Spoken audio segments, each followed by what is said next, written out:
role models. So when I was growing up, right? When I was growing up, my parents worked a lot, right? So growing up, my parents were not around like all the time. My adopted parents were not around all the time. I had a lot of babysitters. Cause I realized I was at the store, right? Give me some squares. I came back. I realized on the way back, I was like, yo, like you have multiple babysitters that either before they babysat you, during the time they babysat, in most cases, during and after, or they babysat you, did some real legendary shit. Like really was like legends, bro. Like Chicago legends shit, like Connecticut legends. Like I'ma just go through the list of shit with it, right? I had a babysitter named Spencer. I talked about him on here before, man. Shout out Spanish, man. Spanish. You know what I'm saying? Like my boy Spencer Alvarez, man. Yeah, it's Spanish. You know what I'm saying? Spencer was on dope and crack. He was young, selling coke and dope. And so Spencer was a young selling coke and dope. And so Spencer, young, selling coke and dope, was, I guess, not even around, during the time he was babysitting me. Like Spencer lived in my parents' neighborhood, right? Good people, great family values, wonderful people, right? One of my mom hairdressers, right? Good people, great people, big Range Rover, wonderful people, Toyota Tacoma. Oh, Spencer, during the time he was babysitting me, during the latter years, like Spencer started babysitting me, I'm gonna go chronological order of shit, right? Like when I was like 5, 6, 7, 8 years old, right? Y'all know the movie mid-90s and shit? I was the little ass kid in mid-90s. I was that in real life. I was the 8, 9, 7, 6-year-old kid chilling with like 16, 17, 18-year-olds, 14-year-olds, all that shit. My mom, because I was an at-risk youth and I was a terrorist.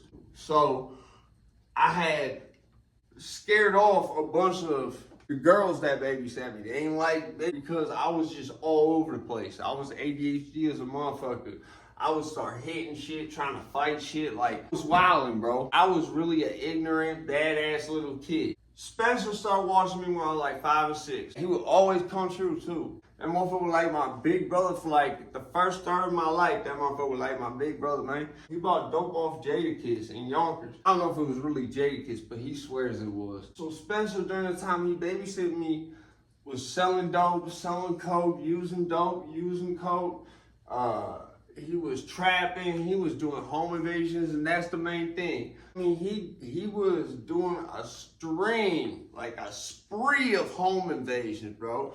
He did like a burglary spree, bro. There's like actually a charge for it in Connecticut where it's like if you break into multiple cribs and it's like over a certain number, you get something, it's like 2 letters spree. I think it's like BF spree or B something spree. It's B in another letter, I'm pretty sure. I know someone who's actually an autistic kid who got this charge for doing like 30 different burglaries to take shit out of people's boats.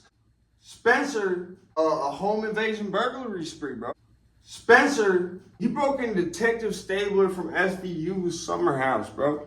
Like this kid was really thugging like that. He basically is legendary just for robbing everybody. Like he was doing the shit I was doing before I was doing it out there. Yeah, so I like followed in his footsteps with that shit. Legendary as fuck, man. Spencer Alvarez, Spanish. Yeah, Spanish. Figueroa. Yeah, that's his middle name. His middle name Figueroa. So that's like the most mundane of the success stories of people who babysat me, right? That's like the most normalish. And I can say most normalish because it was like a 40, 50 house burglary spree, right? But like with the shit I done, it's like the same shit. We all robbed and shot people before. It's the same shit. But the people out there, the real squares, they look at it like it was some real, like, that was some real deeper than rap shit. That motherfucker's level 4, all that shit. You fucking super gangster, like. That's democracy. Yeah, Joe Biden's threat to democracy. Anyway, so, yeah, I put that in there for the kids and shit, disclaimer. Anyway, so after that, I had to babysit Chase. Chase is cool as shit, right? I changed my babysitter, right? Around time Spencer stopped babysitting me. Like, I don't think we knew Spencer was in jail yet, though. So we got Chase to babysit me. Chase was cool as shit. Like, Chase was diabetic, but dude was like built like Brock Lesnar. Literally like Brock Lesnar, bro. He had like the traps like Brock Lesnar. Now, this motherfucker was diabetic, and at the same time, he was like a national high school wrestling champion. One of the top high school wrestlers literally in the fucking world. After he babysat me, he was on the Minnesota Vikings practice team. Literally like Brock Lesnar, bro. Did that for a couple of years and wound up working for Altria selling cigarettes. So it's, again, we come full circle. Chase doesn't even smoke. Then we get into the craziest shit. These are the two craziest shits, right? I told y'all yesterday a kid that used to babysit me is now in the Secret Service. And before that, he was a federal air marshal. That's not the only one who wound up like that. Okay, so the kid who babysat me became Secret Service. His dad was also Secret Service under President Ford. Okay, he had a friend who used to babysit me too. They're both my neighbors. And that babysitter, whose name was... So like, I'm doing this for my daughter and shit, right? I'm doing it for the kids and shit, like... Cause I feel like the young kids today, man, they ain't got no role models and shit, man, you feel me? Man, we had role models, bro. Watch the movie Mid-90s, bro. That was literally my life. The little ass kid chilling with all the teenagers. Yeah, you got served. Yeah, all that shit. Me and Spencer and this kid whose dad was a dentist who was Spencer's friend, who's mad older than me. This is why I was always chilling with the older kids, like, and they respected me. I punched this kid, keep in mind, who dad is a dentist, named John, who is Spencer's friend. John is like 14 at least, because Spencer had just started watching me at this time, and Spencer, when he first started watching me, was about 14 or, no, he was 14 or 13. Me and John and Spencer's all, like, we was literally like doing backyard wrestling shit in my parents' house in the basement, right? And like, I punched John in the braces, and I broke his braces. And like, ever since then, Spencer was like, yo, that's a real ass. I remember there was this one kid that, like, even Spencer was like, bro, that kid is psycho, something's wrong with him, like. And he was one of Spencer's friends, and like, I punched him in the nuts one time. This was when we was older, so now this kid like 16, Spencer like 16 and shit. Spencer, yeah, he was on drugs and shit, like whatever, you know, we could do whatever, you know. I never saw it like that because he always protected me. He was always responsible. And so as this kid's getting up to chase me, and keep in mind, if this 16-year-old kid really was able to get a hold of me the way it was looking like he was gonna get a hold of me, bro, I might not be here right now. 8-year-old me, 7-year-old me, 6-year-old me, however old I was at this incident that I very hazily remember, but I remember very vividly it looked like, bro.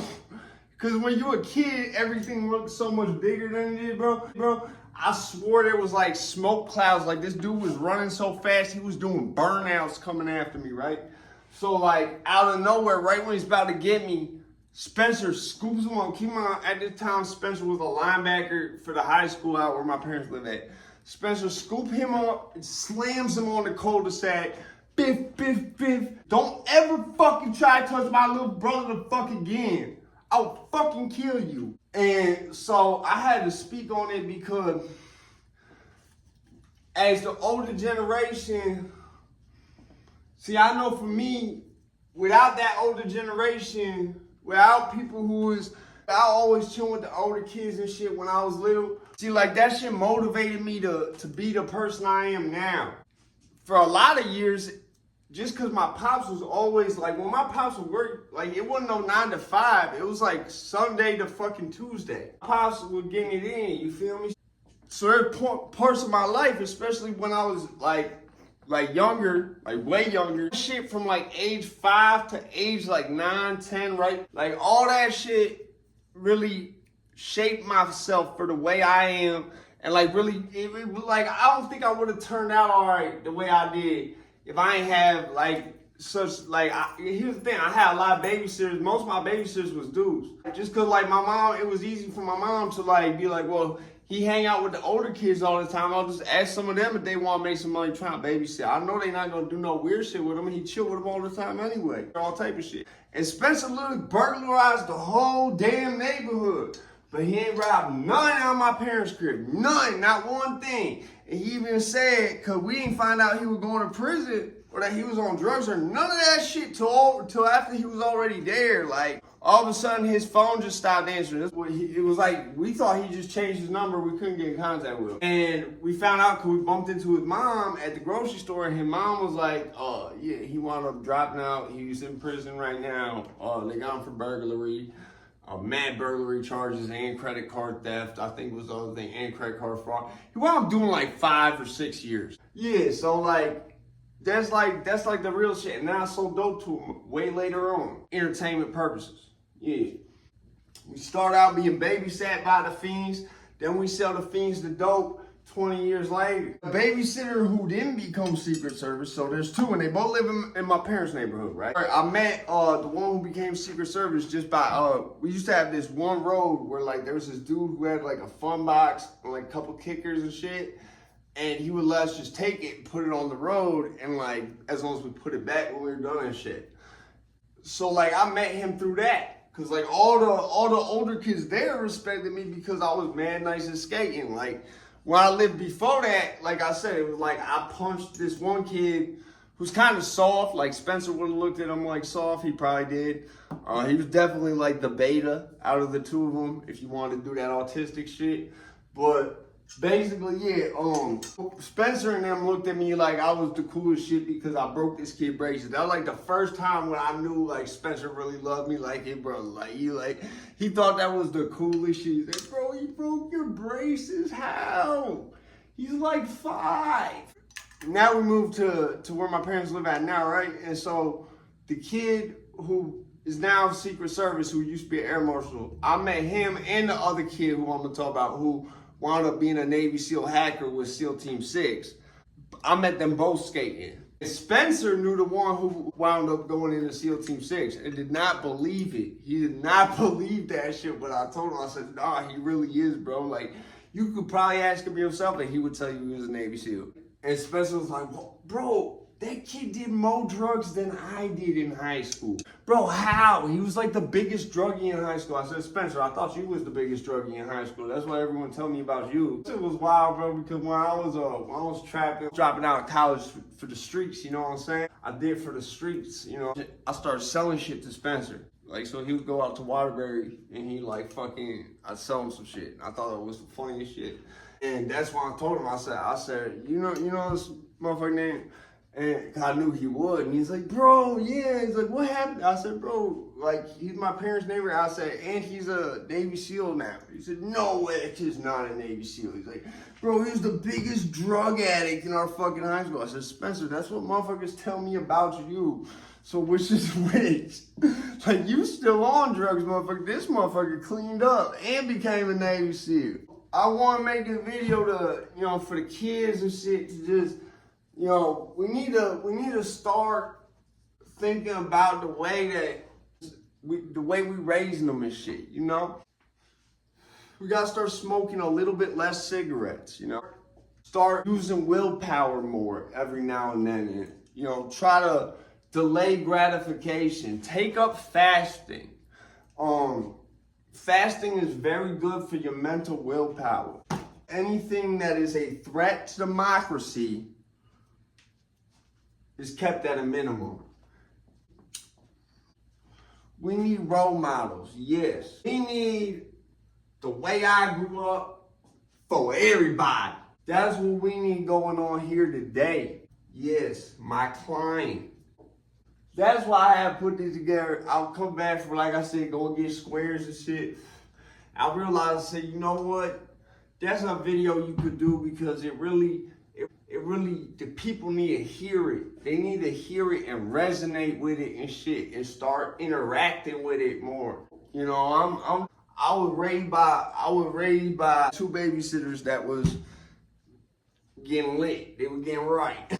I definitely seen Spencer get high and be high on multiple occasions. But let me tell you, Spencer never, ever jeopardized my life while getting high. Never OD'd, nothing. There was never even a sign he was using drugs aside from when I look back on it. He would go in the bathroom when there's a lot of times he'd just be falling asleep on the couch. And a lot of times he'd do that after using the bathroom. And then there's a lot of times when he would be falling asleep on the couch when Spencer would get up, go in the bathroom, and now he'd be running around the house. He went from falling asleep on the couch to using the bathroom and running around the house. Talking about cooking pizzas and all type of shit. How we put this fucking DiGiorno in, bro? How we gonna cook this Stouffer's? Looking back, yeah, he was definitely speedballing the whole time he was fucking babysitting me, but he never put my life in no jeopardy. I was never exposed to no drugs. I was probably exposed to drugs around him, but did not know I was being exposed to drugs. Never saw nothing that as a kid I would have been like, that's drugs. Mommy, it was drugs. I saw drugs. Spencer, mommy, drugs. There was nothing like that. And he always took care of motherfucker. And that's, I want to really highlight Spencer aspect in this story because, a lot of people just gonna be like, man, but that nigga a criminal. He burglarized all this shit. He burglarized Chris Maloney fucking summer house and he's a felon. But that motherfucker really had my best interest at heart. That motherfucker was willing to kill motherfuckers, fight motherfuckers just for trying to, you know what I'm saying? Punched them in the balls, and if they fucking hit me, it would have been some shit I instigated. I got a lot of love for that. That's my right there, bro. And you know what I'm saying? Listen, follow your dreams. I'm not giving up on this shit contrary to popular belief. I'm just a contrarian. We need more role models. I'm out this bitch.